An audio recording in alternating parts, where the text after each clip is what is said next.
are listening to Ebe on our 103.5 FM. Don't you ever touch that dial, Udo.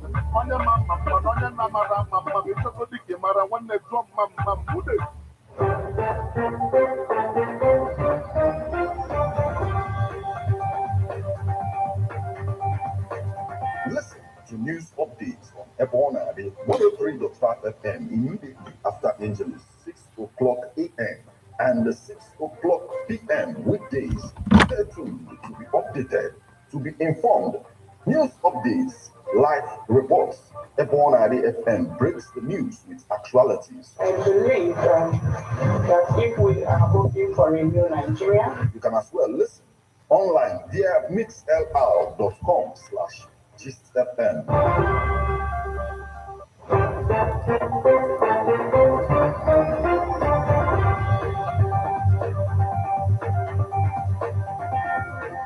Good evening and welcome to Ebona, the 103.5 FM news update. Today, Wednesday, the 15th day of February 2023, and the time is 6 o'clock. Martin Ipanshuku Ekeze is my name. The headlines. Nnamdi Kanu, mob set ablaze IPOB sit-at-home enforcer in Anambra. Supreme Court adjourns case on naira swap till February 22nd. CBN releases guidelines to deposit old notes at branches, exercise to close February 17th. Ugwuanyi absent at Atiku's presidential rally in Enugu. Only Chrisland School Ikeja was shot over students' death, says Lagos. Nikki Haley enters 2024 race. Now, details. Nnamdi Kanu, mob set ablaze IPOB sit-at-home enforcer in Anambra. An angry mob have set ablaze a self-proclaimed member of the indigenous people of Biafra, IPOB, while trying to enforce sit-at-home order on traders in a market in Anambra State. Reports obtained by newsmen revealed that the young man went into the market in Ogidi, Anambra State on Monday and ordered traders to observe the usual IPOB sit-at-home order. News platforms understand that the embattled leader of the proscribed Biafra group, Mazi Nnamdi Kanu, has repeatedly distanced himself and the group from unrest in the southeast part of Nigeria, stating that the sit-at-home currently practice is not his directive. He has equally asked the government and security agencies to treat anyone enforcing the sit-at-home order as criminal. However, the self-proclaimed disciple of Kanu, Simon Ekpa, has insisted that the sit-at-home must be observed every Monday in the southeast region. Ekpa had insisted that until the detained IPOB leader was released from the Department of State Services DSS custody, it would not end. A gully video of the violent incident reportedly obtained by newsmen on Tuesday shows how the middle-aged man was burnt on the road. Newsmen learned that the individual tried to escape by being lynched, but was stopped by mob who reportedly knocked him down and put a tire on him. After that, they dosed him with some inflammable substance believed to be fuel. Supreme Court adjourns case on naira swap till February 22nd. The Supreme Court of Nigeria has adjourned the suit on naira swap policy to February 22nd to allow it to consolidate all cases on the matter emanating from 9 more states of the Federation seeking to be joined in the suit. 9 more states have been joined as parties in the suit initially filed by Kaduna, Kogi, and Zamfara state governments, challenging the legality of the naira swap policy of the federal government. In a ruling on Wednesday, a 7-member panel led by Justice John Okoro, the Apex Court joined the Attorney Generals of Katsina, Lagos, Ondo, Ogun, Ekiti, Cross River, and Sokoto states as co-plaintiffs, while the Attorney General of Edo and Bayelsa State were joined as co-respondents. The court has, however, fixed hearing of the case to February 22nd. Consequently, the court ordered the original plaintiffs and the respondents, the Attorney General of the Federation and Minister of Justice, to amend the process I already filed to reflect the new parties.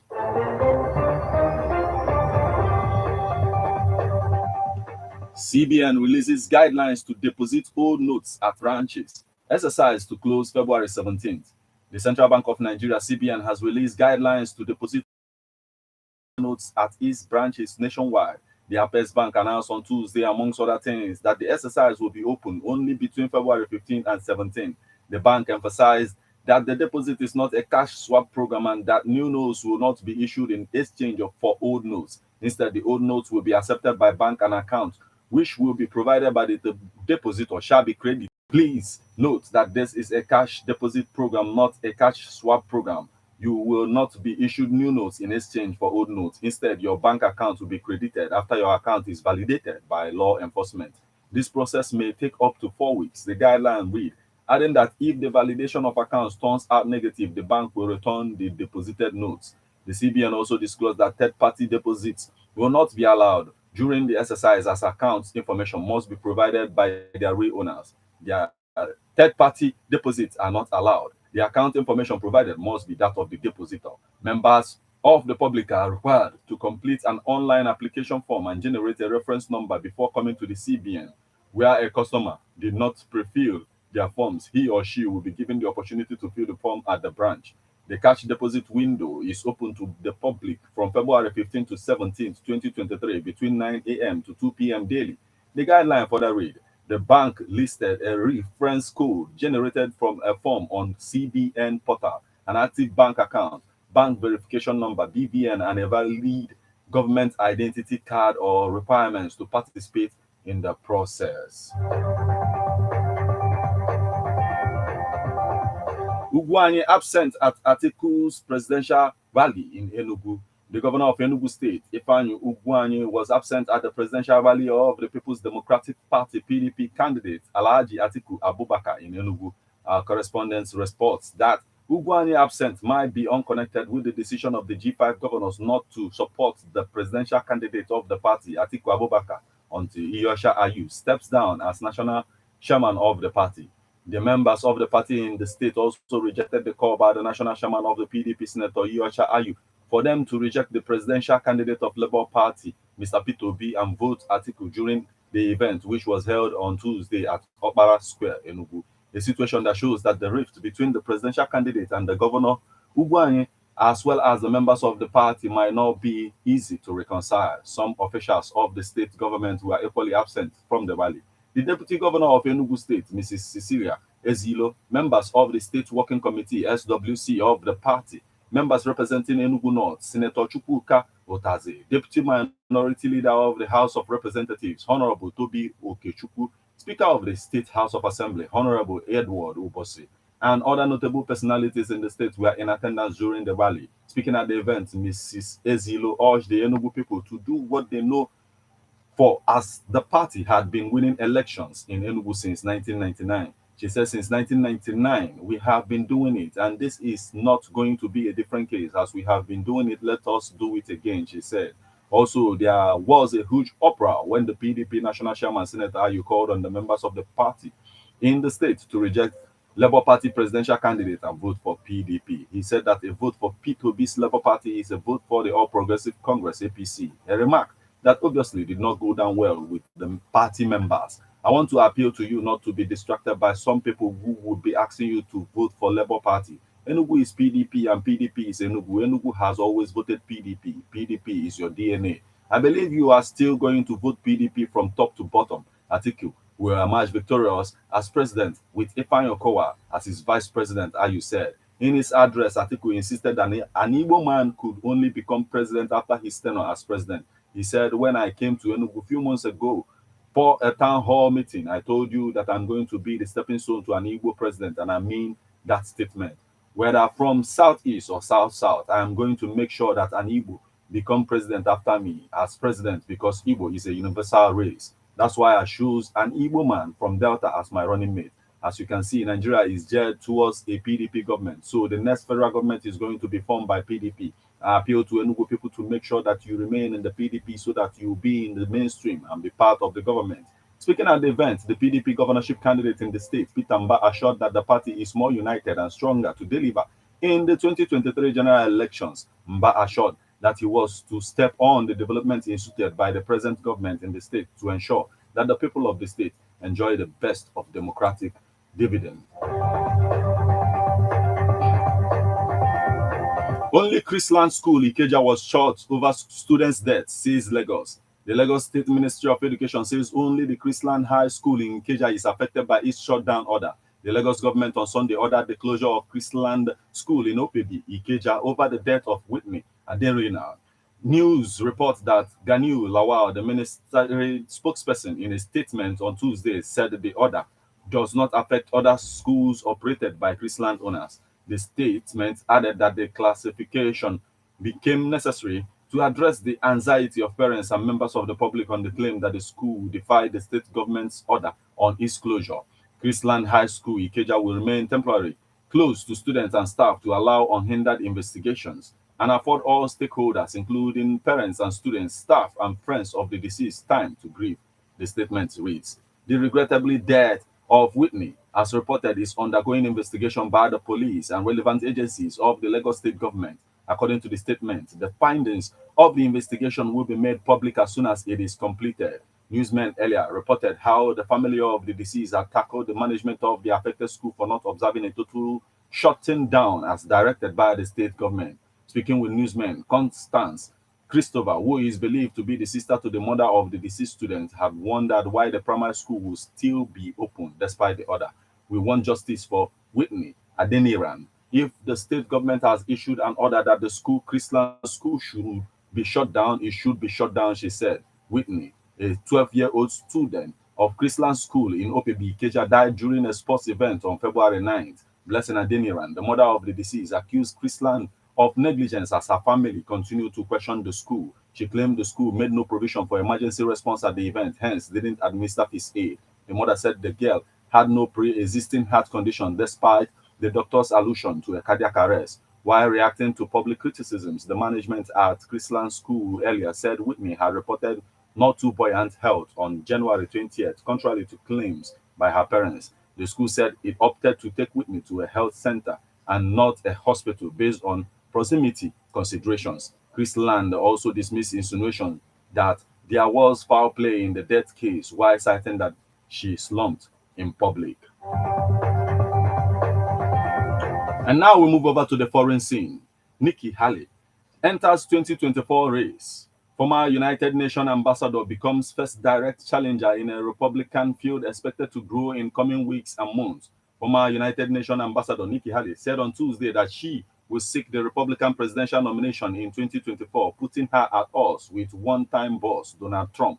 The ex-president also seeking to win back the White House. I'm Nikki Haley and I'm running for president, Haley said in a video that her team sent out by email. Haley, a former South Carolina governor who served as U.S. ambassador to the United Nations under Donald Trump, will lay out her campaign plans in a speech in Charleston, South Carolina on Wednesday, when she became Trump's first direct challenger in a Republican field expected to grow in coming weeks and months. Her announcement was a sign the Republican nomination race is picking up steam. Other high-profile Republicans looking at a 2024 run include Florida Governor Ron DeSantis, former Vice President Mike Pence, U.S. Senator Tim Scott of South Carolina, New Hampshire Governor Chris Sununu, and the former Arkansas Governor Asa Hutchinson, among others. It's time for a new generation of leadership to rediscover fiscal responsibility, secure our border, and strengthen our country, our pride, and our purpose. Haley,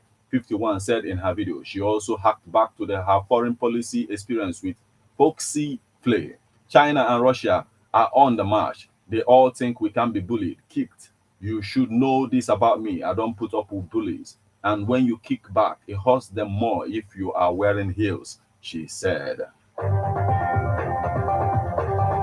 This is where we draw the curtains on news updates on Ebona, the 103.5 FM. But before we leave, a quick look at the headlines.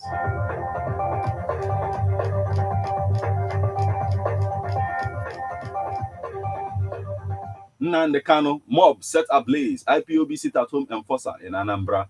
Supreme Court adjourns case on naira swap till February 22nd.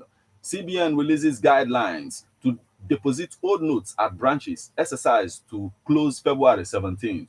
Ugwuanyi absent at Atiku's presidential rally in Enugu. Only Chrisland School Ikeja was shot over students' death, says Lagos. Nikki Haley enters 2024 race.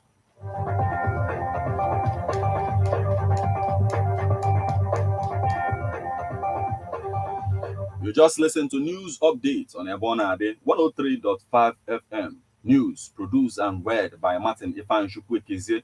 Thank you for listening. Once again, good evening.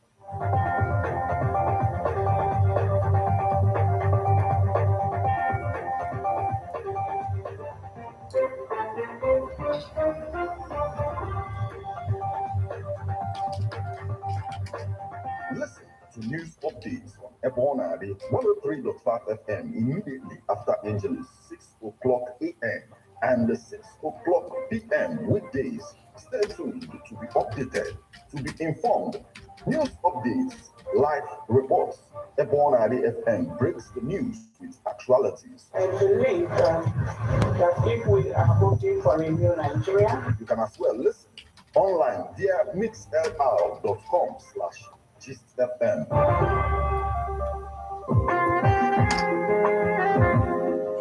Announcement. Association of Table Water Producers of Nigeria, Anambra State Chapter, Omambala/Dunukota Zone, wish to inform the general public and all pure water producers in the state that there will be a 3-day sanitation exercise starting from Thursday, the 16th to Saturday, 18th of February 2023 in Omambala/Dunukota Zone, and we plead with water producers to desist from supplying water in Omambala/Dunukota Zone during this exercise to ensure that the exercise is properly executed. This message is signed by Mr. Pius Ike Puna, Chairman, Ayondo Izuchukwu, Secretary, Ike Mezechukwu, PRO for Association of Table Water Producers of Nigeria, Anambra State Chapter, Omambala/Dunukota Zone.